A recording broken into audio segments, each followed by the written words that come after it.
let me know when you get them. What shoot? Light them all up. 002 traffic, 260. Come on, fire. Hey, Roger. Keep shoot. Keep shoot. Bushmaster 2-6, Bushmaster 2-6. Those dead bastards. Nice. 2-6, Crazy Horse 1-8.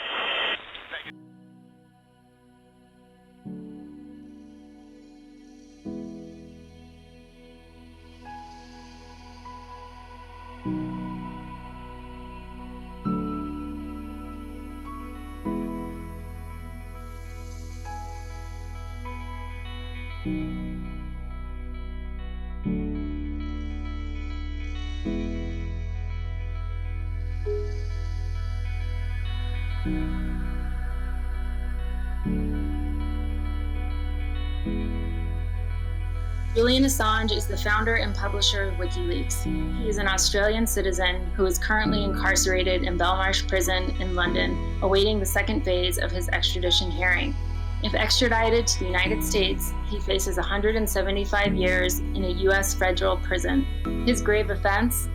In 2010, WikiLeaks released nearly 470,000 documents revealing U.S. war crimes in Iraq and Afghanistan, the torture program at Guantanamo Bay, and the damaging nature of U.S. relationships with international allies. I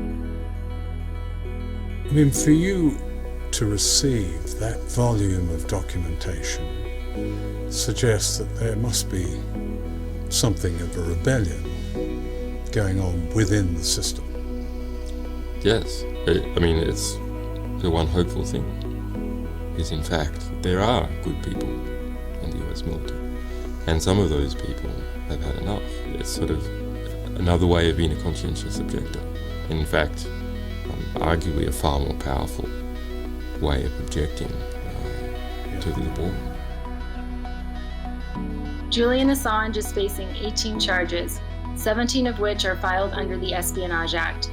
1 count of conspiracy to receive national defense information, 7 counts of obtaining national defense information, 9 counts of disclosure of national defense information, and 1 count of conspiracy to commit computer intrusion.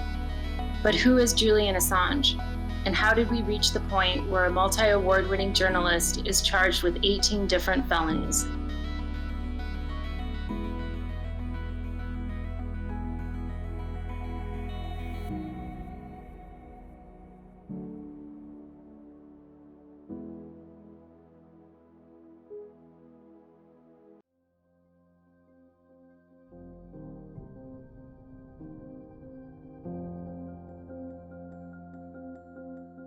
Julian grew up at travel. His parents were both in the theater, which led them to move frequently and attend multiple schools throughout his childhood. He remarks on this era as one out of Tom Sawyer, riding horses, exploring caves, fishing, diving, and riding his motorcycle. At odds with this idyllic experience, but with no small amount of foreshadowing, was an encounter with the Australian Federal Police at 2 o'clock in the morning. Julian, his mother, and a courier were bringing information out of a secret British nuclear test site in the outback. According to Julian, the officer told his mom, "It could be said that you're an unfit mother to be keeping such company at 2 a.m., and that she had better stay out of politics if she didn't want to hear such things." Julian's natural curiosity met computers, and it became a powerful tool for him to explore his thirst for knowledge. He said Australia was a very provincial place before the internet, and it was a great delight to be able to get out intellectually into the wider world, to tunnel through it and understand it. By 15, Julian had become a gifted computer programmer and used his expertise to access information which was locked away from the general public. At 17, he ran his first online information sharing outlet. He recalls, "When the group I found was raided by the federal police, it was a big operation. But I thought that I needed to share this wealth that I had discovered about the world with people, to give knowledge to people."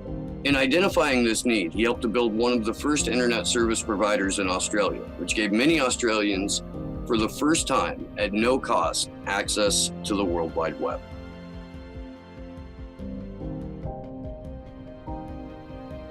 Throughout his life, Julian has sought to protect the vulnerable, to right wrongs committed against them and expose the crimes of the powerful at the expense of the powerless. It has been revealed in a Melbourne court that WikiLeaks founder Julian Assange once helped Victoria Police in 2 investigations into child pornography. He provided expert technical advice and support to assist in the prosecution of people suspected of involvement in pornography offenses on the internet. In 1993, when Mr. Assange was in his early 20s, he provided assistance to investigators from the Victoria Police Child Exploitation Unit. Mr. Assange's participation was concluded in the mid-90s. He's not aware of the ultimate outcomes of the operations, but he understands that his technical expertise was of value to the investigations.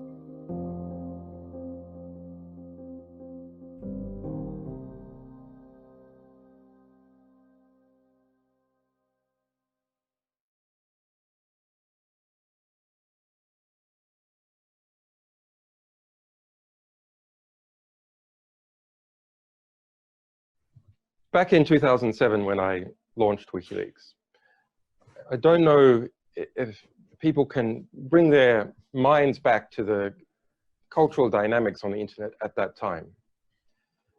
It was, in some sense, far more controlling space than it is now.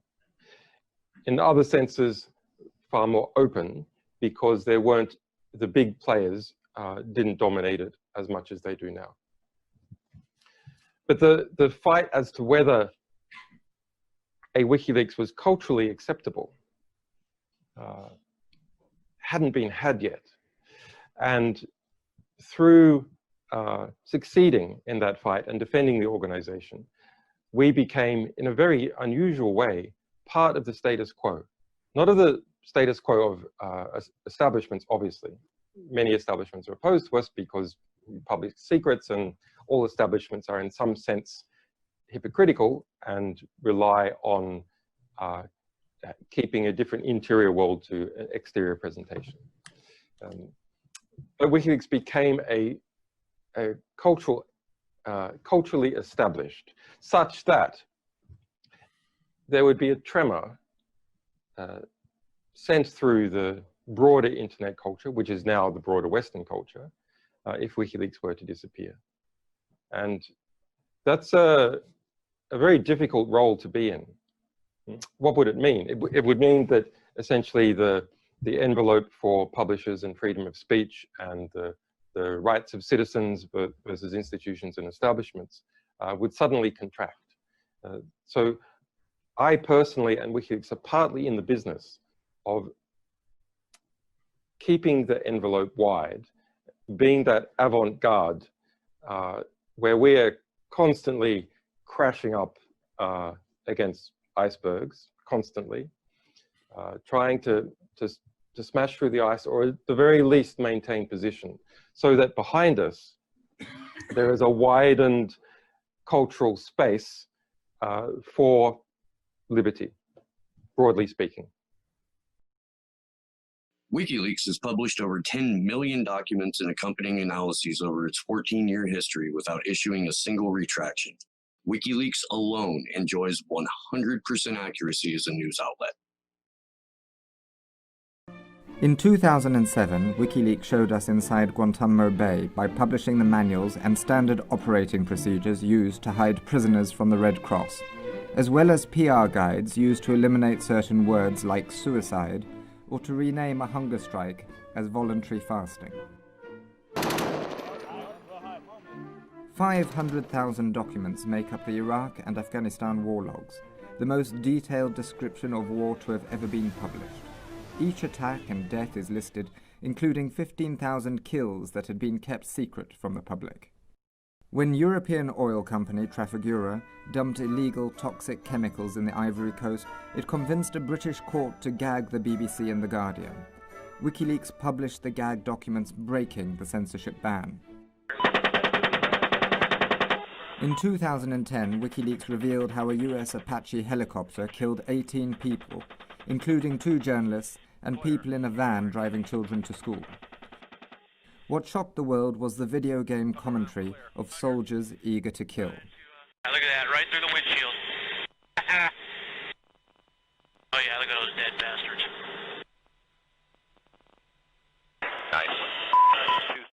The children from the van were severely injured in the attack, Their father and the other adults in the van were killed. The United States strongly condemns the illegal disclosure of classified information. Later that year, WikiLeaks released over 250,000 secret US diplomatic cables about every country in the world. Cablegate exposed wrongdoing on every continent. WikiLeaks exposed the largest international agreements that the world has ever seen, the 3 big T's, which are being negotiated in secret. The 3 big T's are big businesses' new strategy to bypass the World Trade Organization and ensure that they get to set the international rules of what other countries can and cannot do. Today, WikiLeaks begins its release of emails documenting the private lives and private lies of private spies. WikiLeaks revealed the inner workings of private intelligence company Stratfor that provides advice to US government agencies, arms companies, and Dow Chemical, who hired Stratfor to spy on the victims of the largest chemical disaster in history caused by their plant in Bhopal, India. With the 2.3 million emails published in the Syria files, including the emails of its head of state Bashar al-Assad, WikiLeaks revealed the true nature of the Syrian elite. The Syria files also shed light on how Western companies profited from Syria by breaching sanctions. WikiLeaks revealed the US National Security Agency's spying on world leaders, including Chancellor Angela Merkel of Germany and the UN Secretary-General Ban Ki-moon, the last 3 French presidents, and President Berlusconi of Italy. Finally, coming in at number 10 are the emails of the US Democratic National Committee, which showed how the DNC undemocratically and illicitly stacked the deck against Bernie Sanders. As a result of those leaks, the DNC's 5 top heads rolled. Action for Assange is a decentralized network of activists raising awareness about the ongoing torture and persecution of Julian Assange and the disintegration of free speech.